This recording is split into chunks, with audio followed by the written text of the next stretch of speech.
me ask you a real question. What do you do when you've left Egypt, but you haven't yet made it to the promised land? What do you do when you're not in chains anymore, but you're still not walking in breakthrough? What do you do when you're free, but not finished? We talk a lot about where we came from and where we're going, but we rarely talk about the space in between. The middle, the wilderness, the dry place, the season of waiting, the season of almost, the I'm trusting God, but I'm still broke season, the I'm praying, but he's still quiet season. Yeah, that one. But hear me, God is not just the Alpha and Omega. He is also the God of the middle. And if you don't learn how to survive the middle, you'll never make it to your miracle. The first thing that I want you to take from this is the middle is biblical. In Exodus chapter 13, verses 17 and 18, it says, when Pharaoh finally let the people go, God did not lead them on the road that runs through Philistine territory, even though that was the shortest route. God led them in a roundabout way through the wilderness toward the Red Sea. The wilderness wasn't punishment, it was preparation. Because freedom requires formation. God will take you the long way if it means getting Egypt out of you, not just getting you out of Egypt. And the second thing is the middle is where faith gets built. In Deuteronomy chapter 8, verse 2, it says, and you shall remember the whole way that the Lord your God has led you these 40 years in the wilderness, testing you to know what was in your heart. The middle exposes you, but it also equips you. It's where God tests your hunger, your loyalty, your worship. Do you only serve him when the manna falls, or do you still praise him when it doesn't? In the middle, God isn't trying to break you, he's trying to build you. Number 3, the middle is where miracles still happen. In Exodus chapter 16, verse 4, it says, then the Lord said to Moses, I will rain down bread from heaven for you. God didn't wait until they reached the promised land to provide. He rained manna in the middle. He gave water from rocks in the middle.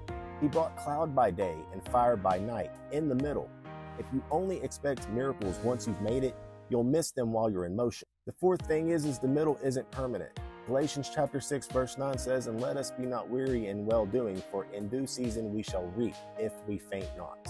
The middle may last a while, but it's not forever. Trouble has an expiration date. Breakthrough has a scheduled delivery. Don't die in a dry season over something God meant to be temporary. And the fifth thing is the enemy fights you the hardest in the middle.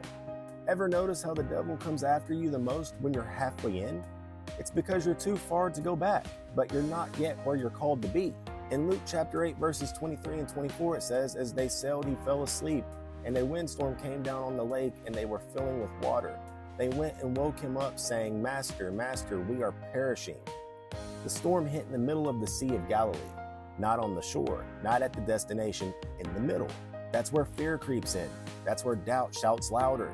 That's where quitting seems easier than continuing. But Jesus still speaks to storms in the middle. And lastly, Jesus meets you in the middle. Mark chapter 6 verses 47 through 50 says, late that night the disciples were in their boat in the middle of the lake. Jesus came toward them walking on the water. But Jesus spoke to them at once, saying, don't be afraid, he said. Take courage, I am here. You're not alone. You're not forgotten. You're not abandoned. He walks in the middle of your fear. He walks in the middle of your storm. He walks in the middle of your mess because he's the God of the middle. So what do you do in the middle? Number 1, worship anyway. Psalms chapter 34 verse 1 says, I will bless the Lord at all times. Number 2, obey anyway. In Proverbs chapter 3 verses 5 and 6, it says, trust in the Lord with all your heart. He will make your path straight. Number 3, just keep walking.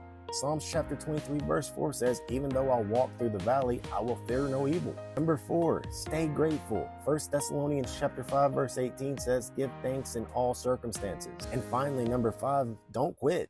Isaiah chapter 40 verse 31 says, they that wait upon the Lord shall renew their strength. So right now, some of you are stuck in the middle. You're not where you're used to be, but you're not where you want to be. You're praying, but you're still waiting. You're hoping, but you're still hurting. You're obeying, but you're still wandering. But I came to remind you, the middle does not cancel the promise. Delay does not mean denial, and silence does not mean absence. God is still moving. He is still speaking. He is still faithful, even in the middle. So I need you to trust him again. Stand up again. Pray again. Praise again. And believe again.